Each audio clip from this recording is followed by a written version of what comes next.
Assalamualaikum warahmatullahi wabarakatuh. Bismillahirrahmanirrahim. Alhamdulillahirrahmanirrahim. Berjumpa kembali dengan saya Suyono Mandang Indonesia. Pada video kali ini kita akan bahas ide usaha yang sangat besar ya, usaha yang sangat menjanjikan ya, yakni bikin supermarket atau minimarket. Cuma kita mulai dari yang realistis, yang agak kecil, yang mudah kita wujudkan, yaitu dengan membuka toko kelontong. Nanti suatu saat akan kita kembangkan menjadi minimarket atau supermarket. Saya akan share berdasarkan pengalaman perjalanan dari awal saya buka toko kelontong ya. Dengan harapan dengan melihat video ini nanti Anda bisa buka toko atau minimarket secara mandiri dan bisa buka bercabang-cabang. Topik bahasan kita kali ini akan panjang berepisode-episode. Nah, ini topiknya akan kita mulai kenapa harus buka minimarket, bukan usaha yang lainnya. Ya, itu faktornya apa saja. Misalnya modalnya yang kecil, mudah dijalankan dan lain-lain ya. Nah, yang kedua modal usaha ya. Modal usaha itu pertanyaannya, untuk apa modal usaha, dari mana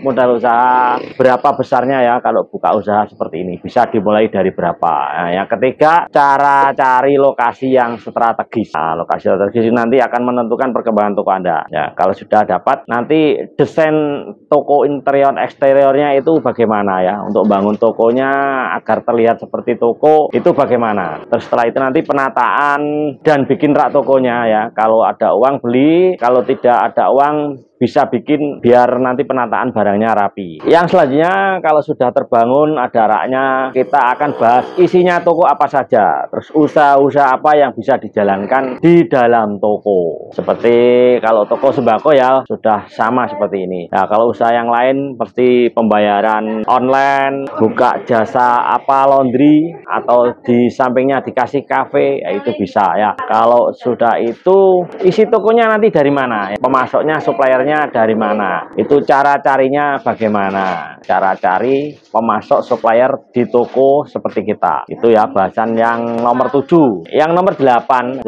kan pemasoknya ada distributor, ada agen, ada apa-apa dan lain-lain ya. Ini nanti daftar distributor yang harus masuk ke dalam toko Anda. Daftarnya apa saja, barangnya bawa apa saja. Distributor A bawa barang A, B, C, D, E, F, G, H, I, J ya. Distributor C barang bawanya nomor 1, 2, 3, 4, 5, 6 dan seterusnya. Nanti akan kita jabarkan satu persatu dan cara mencari distributornya agar masuk ke toko kita bagaimana. Yang ke-9 ya, kalau barang sudah masuk, distributor sudah ada, kita pakai penggunaan sistem kasir ya. Itu nanti cara inputnya bagaimana, penerapannya harga bagaimana ya, nanti akan kita bahas ya pada pertemuan yang ke-9.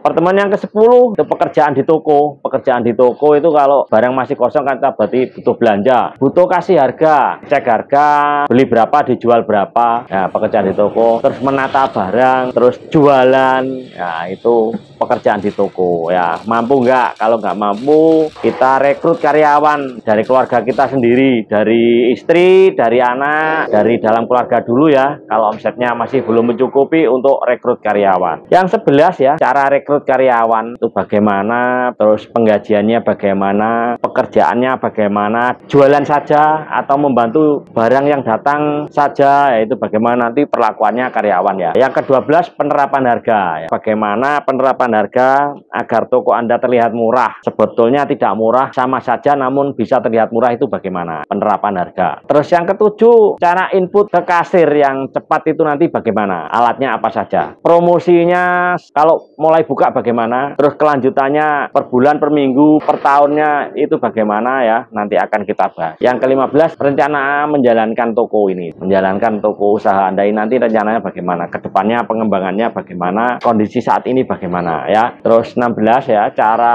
agar pelanggan nanti Anda loyal, pelanggan yang setia ya. 17 cara dapatkan showcase dan freezer. Showcase freezer ini kalau di saya ada freezer 6 ya, ini tidak ada yang beli. Showcase-nya itu ada 3 ya, yang satu beli sendiri, yang 2 dari Coca-Cola dan dari Yakult ya. Yang 18 itu untuk pengajuan pinjaman barang dagangan ya, istilahnya kredit lah ke distributor, itu caranya bagaimana agar kita ACC ya, bisa bayar tempo di belakang. Jadi barang datang berapa minggu atau berapa hari kemudian baru bayar, itu bagaimana caranya agar bisa ACC. Nah, yang ke-19 ya, kalau barang sudah datang itu nanti bagaimana penataan barang di toko ya. Cara natanya ini bagaimana agar terlihat rapi meskipun barangnya dikit. Nah, biar terlihat rapi bagaimana ya.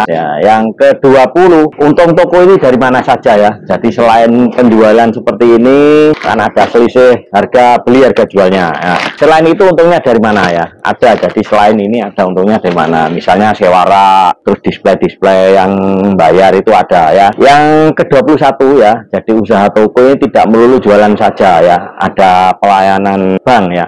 Bagaimana cara daftar menjadi agen BRI, agen Mandiri, merchant BCA, agen kantor pos. Jadi kantor pos itu melayani semua pembayaran kredit Anda ya, kredit motor, PDAM dan lain-lain itu saya pakai kantor pos. Untuk angsuran BRI ini pakai BRI, untuk tarik tunai bisa Mandiri, bisa BCA, bisa BRI ya, untuk tarik transfer itu ya, sesuai banknya orangnya. Nah, yang ke-22 ya, sebaiknya belanja kita kemana ya. Jadi bedanya distributor, agen, semi agen, grosir itu bedanya apa. Nah, yang ke-23, perlakuan terhadap barang yang akan kadaluarsa. Jadi barang itu ada yang kadaluarsa, itu ada yang bisa dikembalikan ke distributornya, ada yang kita beli putus di semi agen, itu perlakuannya bagaimana ya. Nah, yang ke-24 ya, keuntungan bedanya toko modern sama toko konvensional ya, toko yang tradisional itu keuntungannya bagaimana, kelebihan kekurangannya ya. Yang ke-25, kita dapat sewa rak dan display.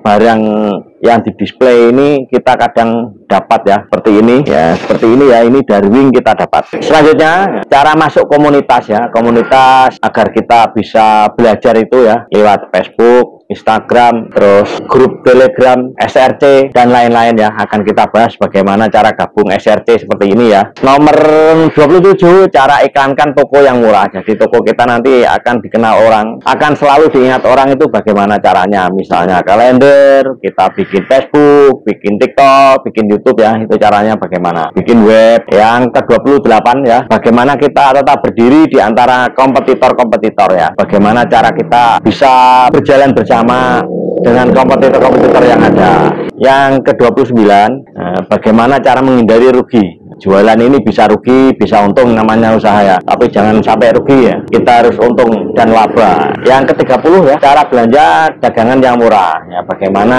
barang yang akan kita promokan itu dapat harga murah ya. Yang ke-31, ini zamannya sudah online, bagaimana kita bisa jualan online.